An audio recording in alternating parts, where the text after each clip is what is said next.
29 minutos y nosotros vamos a saludar al ministro de Economía que nos está acompañando.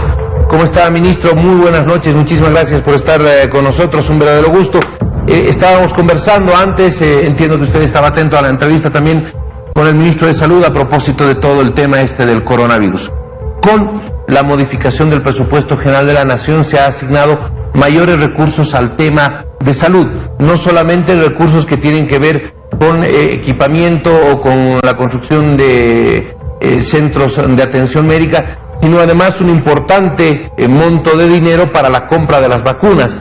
Se habla de que se ha llegado a ese 10%, o se ha pasado de ese 10% que tantos años se había pedido, se había solicitado asignarle una cantidad muy importante de recursos al tema salud. Usted nos va a poder dar mayores detalles. Bienvenido a Noche Sin Tregua. Buenas noches, estimado Jorge. Gracias al programa Noche Sin Tregua de Cadena A para hablar justamente de este tema importante que es el presupuesto para la salud y para hacer frente al tema del COVID.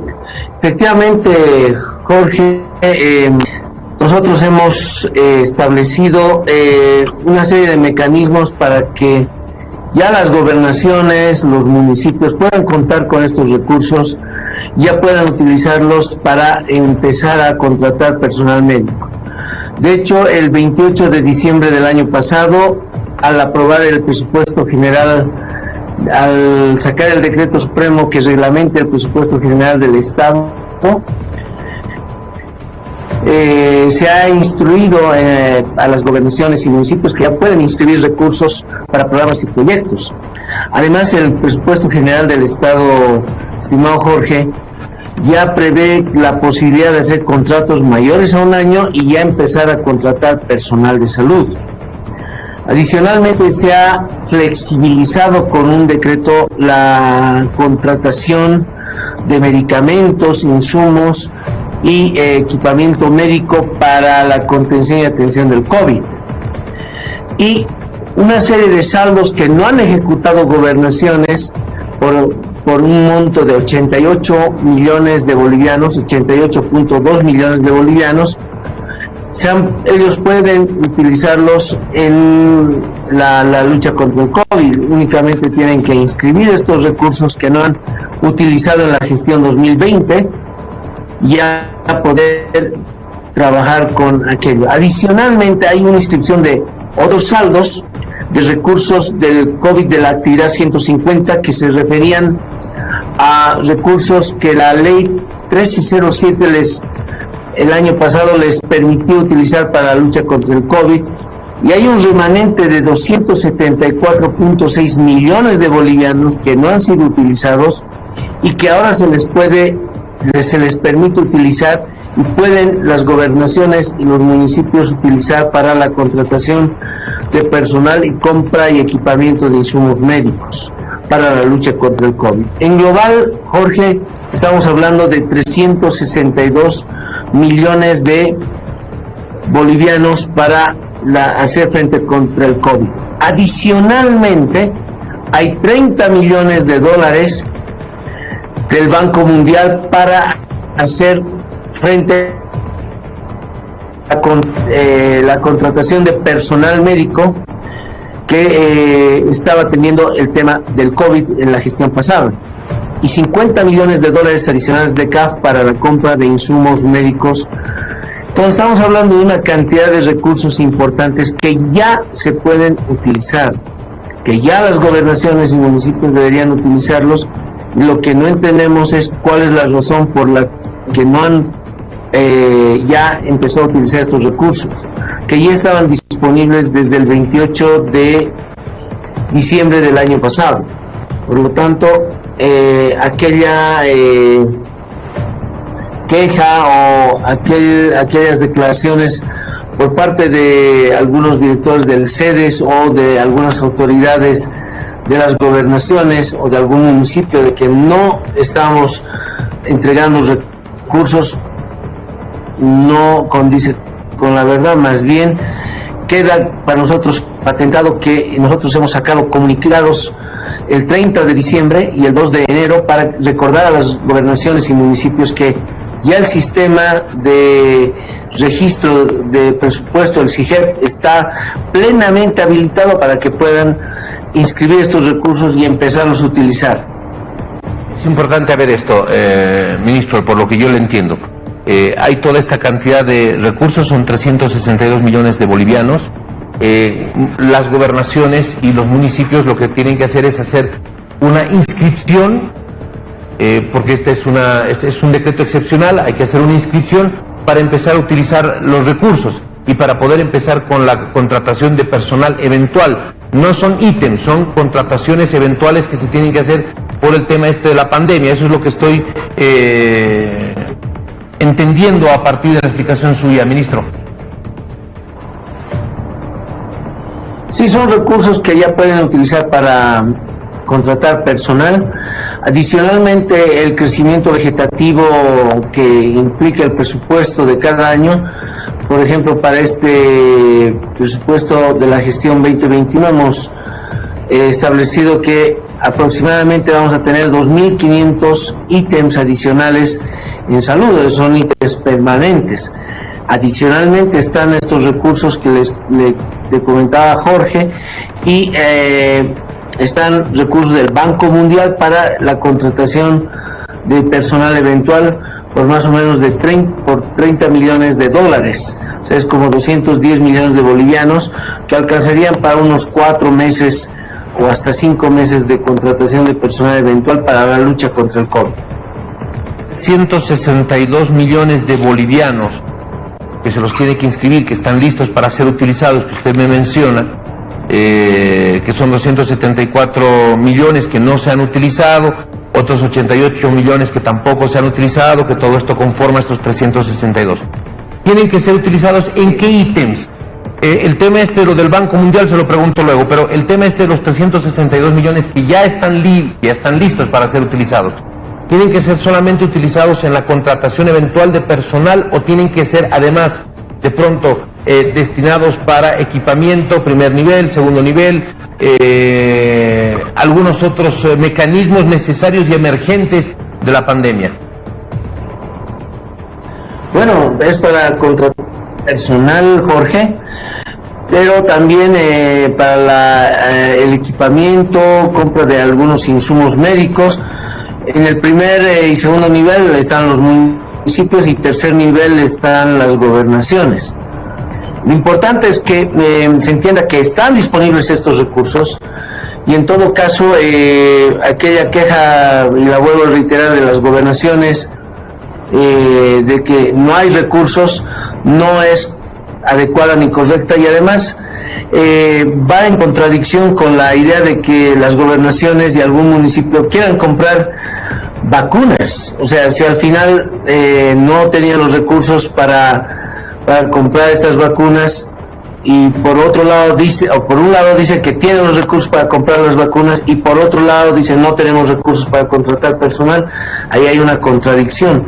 Por lo tanto, queda claro que el Ministerio de Economía y Finanzas Públicas ha posibilitado y la ventana de inscripción de los recursos está abierta para que estos 362 millones de bolivianos, tanto para gobernaciones como para municipios, sean utilizados en la contratación de personal.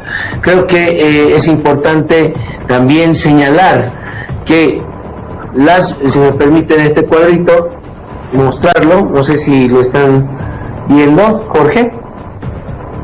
No, ministro.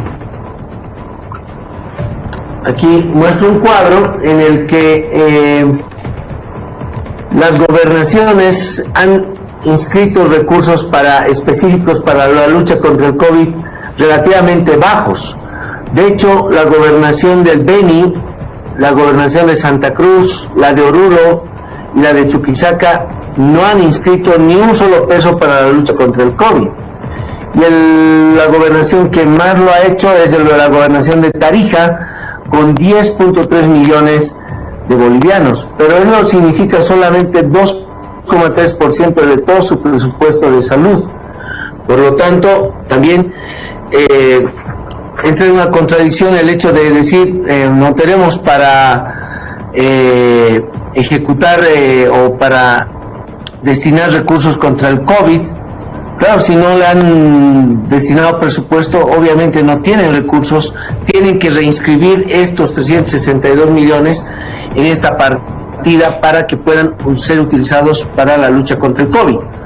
De la misma manera, muestro aquí un cuadrito para el caso de las alcaldías y municipios, donde por ejemplo la alcaldía de Cobija, la de Tarija, la de Potosí, la de Cochabamba y la de Sucre no han inscrito recursos para el COVID, cero. Y el gobierno municipal de Trinidad es el que más habría inscrito recursos para la lucha contra el COVID. Por lo tanto, vuelvo a repetir y a señalar, hay los recursos disponibles y creo que lo importante es ya que las gobernaciones y los municipios vuelquen sus esfuerzos a inscribir estos recursos que los tienen ahí disponibles y ya empiecen a equipar, a contratar personal, que eso va a permitir una lucha efectiva contra el COVID, estimado Jorge.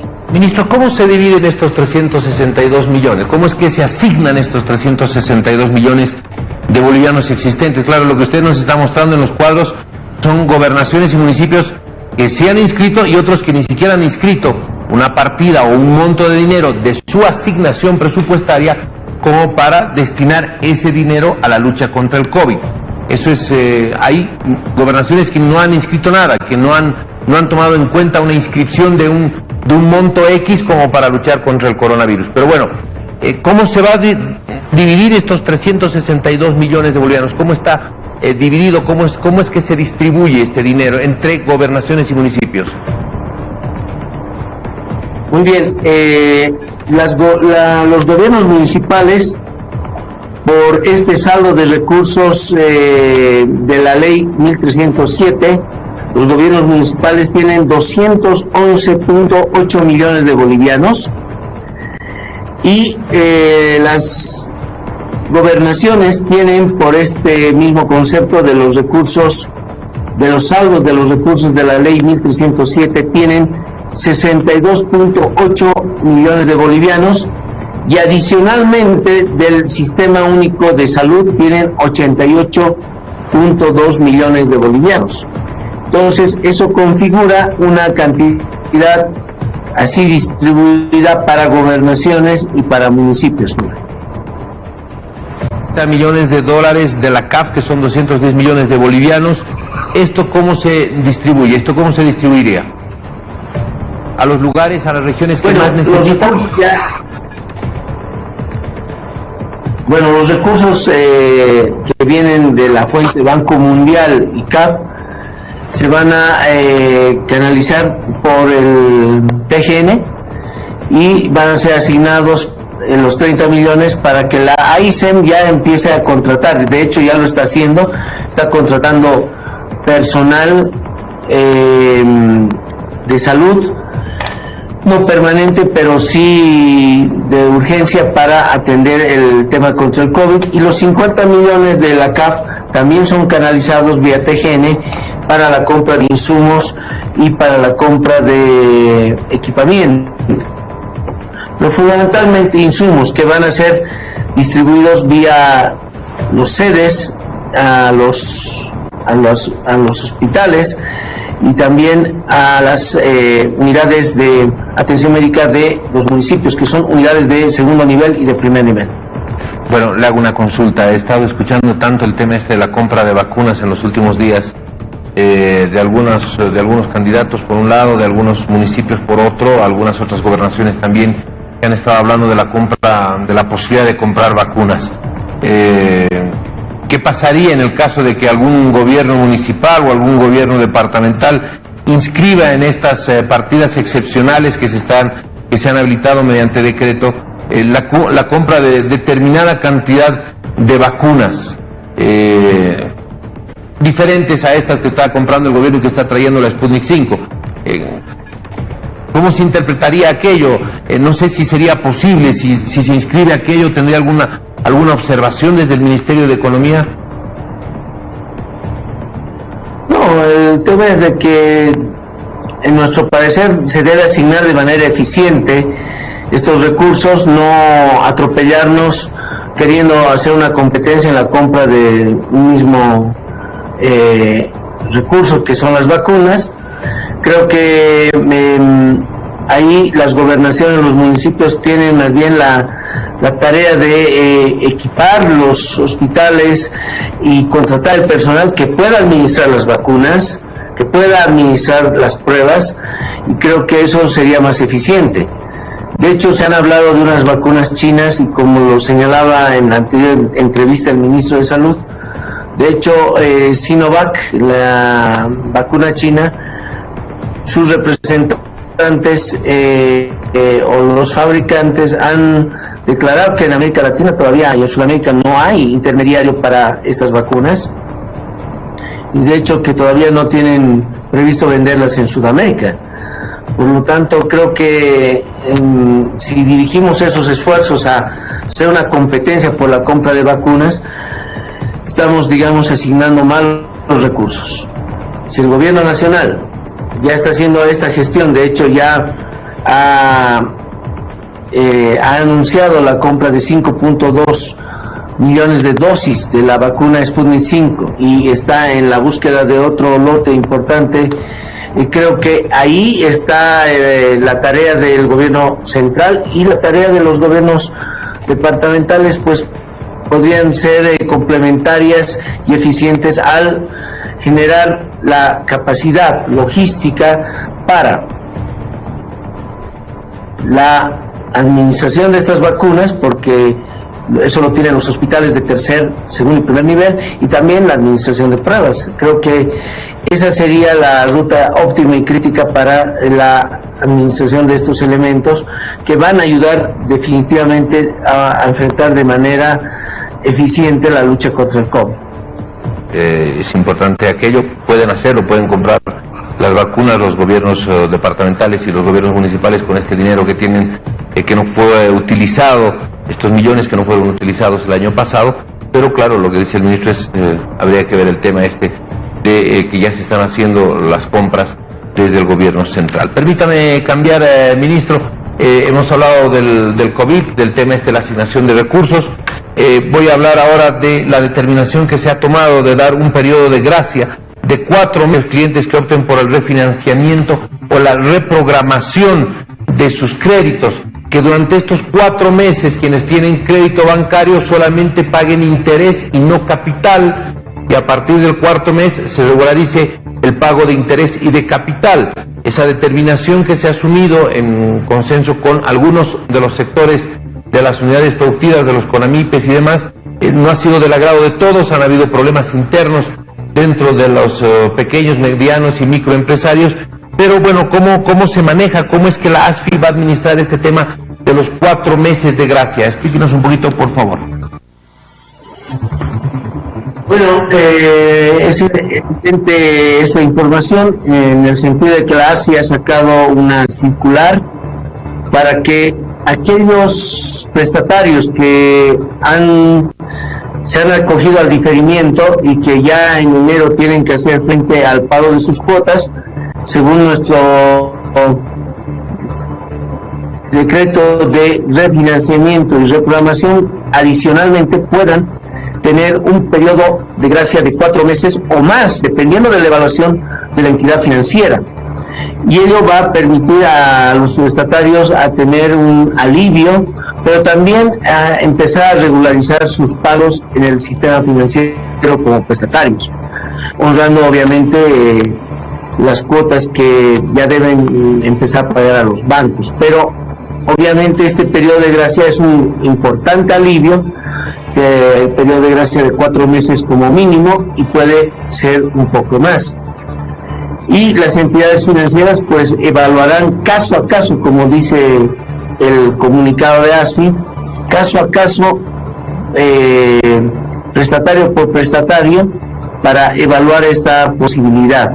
Y entonces esto genera un importante boquete de esperanza, una oportunidad para que los prestatarios puedan hacer frente a su obligación.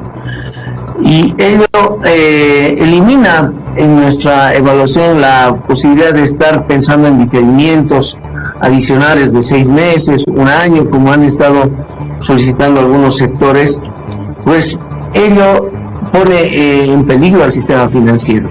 Nosotros tenemos que velar por la integridad del sistema financiero y por eso el ASFI, en estudios que ha hecho con el Viceministerio de Pensiones y Servicios Financieros y el Ministerio de Economía, hemos visto adecuado dar esta posibilidad de que las entidades financieras se sienten frente a los prestatarios y evalúen la posibilidad de dar este periodo de gracia como mínimo de 4 meses o más. Ahora, caso por caso tiene que ser analizado, tendrá que ser negociado más bien entre el cliente, entre el deudor y el prestatario. O sea, a partir de estos 4 meses de gracia, que pueden ser más, como usted menciona, tendrá que ir cada deudor a su banco y decirle, bueno, no puedo pagar, solamente le puedo pagar intereses. Y negociar con el banco estas flexibilidades que se están anunciando desde el ASFI, que se han dado a conocer el día de hoy. Ese es el mecanismo. Y si, digamos, la entidad financiera se pone dura y no hay tal, siempre queda la posibilidad de recurrir a una instancia. ¿Cuál es esa instancia? Bueno, hay una central de reclamo, un punto de reclamo para entender o posibilitar su queja a la ASFI, ¿no? Pero entiendo que las entidades bancarias van a evaluar de forma ecuánime y nos damos cuenta de la situación por la que está pasando no solo Bolivia sino el mundo, y por lo que creo que va a ser importante que puedan llegar a este punto intermedio de buscar la posibilidad de ampliar el periodo de gracia para los prestatarios, en base obviamente de esta evaluación que hagan las entidades financieras. Adicionalmente, cuando hay este tipo de reprogramación y refinanciamiento con periodo de gracia, el crédito sigue vigente, o sea, no está entrando en mora, y eso también va a posibilitar que las entidades financieras no sean afectadas en sus utilidades, ¿no? Creo que es una medida sana, correcta, y que va a permitir a prestatarios ir en esa línea de negociación. Comentarte, estimado Jorge, que por ejemplo que en el sector transporte, que nos hemos reunido el otro día, ellos también estaban con la idea de solicitar un diferimiento por 6 meses adicionales, y nosotros les decíamos que podía haber esta posibilidad de los periodos de gracia, y les comentábamos que ya de un conjunto de 6,000 prestatarios en el sector transporte, ya como unos 5,000 habían ido ya a hacer la reprogramación o el refinanciamiento a su respectiva entidad financiera. Por lo tanto, la medida que hemos sacado el mes de diciembre del año pasado está dando sus resultados y está generando una sinergia entre prestatarios y entidades financieras al momento de evaluar, y más con esta medida adicional de los periodos de gracia, mínimo 4 meses o más. Creo que se está dando respuesta adecuada para que los prestatarios puedan hacer frente, y también las entidades financieras, a una salida ordenada y correcta al problema del diferimiento. Muy bien, muchísimas gracias, ministro. Hay bastante gente que nos escribe tanto a la página del Facebook como también a la línea de WhatsApp interna del canal, precisamente con algunas quejas respecto a este punto de las entidades financieras que no están queriendo ser muy flexibles, que están queriendo cobrar intereses. No hay intereses del diferimiento, no se paga intereses de lo que pasó el 2020, eso es importante. Hay en la página del Ministerio de Economía, de lo que conversábamos la otra vez que estuvo acá con nosotros, una serie de preguntas y respuestas a propósito de cada una de las casuísticas a las que usted puede ingresar y va a tener acceso como para poder obtener allá respuestas. De lo contrario, en caso de que alguna entidad financiera de pronto no esté acorde con estas disposiciones, siempre existen los mecanismos legales, lo acaba de mencionar el ministro de Economía. Una es la ASFI y por supuesto también las centrales de riesgo. Creo que hay que prestarle especial atención a aquello. Hay algunos problemitas, hay alguna gente o bastante gente que se está quejando porque no está encontrando la respuesta que quisiera en sus entidades financieras, sean estas cuales fueran. Le agradezco mucho, ministro, por haber estado con nosotros. A ti, Jorge, y bueno, desear al programa Noche sin Tregua que el 2021 sea un año de éxito profesional, y a ti, Jorge, también en el plano personal y familiar, y a toda la gente de Cadena A y de todo el país, desearles un 2021 lleno de salud, lleno de éxitos, y como dice el presidente, vamos a salir adelante. Gracias, ministro. Lo propio para usted, para su familia, para toda la gente que está trabajando en el Ministerio de Economía. Se viene un 2021 bien complejo, bien complicado. Hay que enfrentarlo con absolutamente todo, porque por supuesto no va a ser un año fácil, pero bueno, hay muchas cosas por hacer. Le mando un abrazo grande, muchas gracias. Muchas gracias.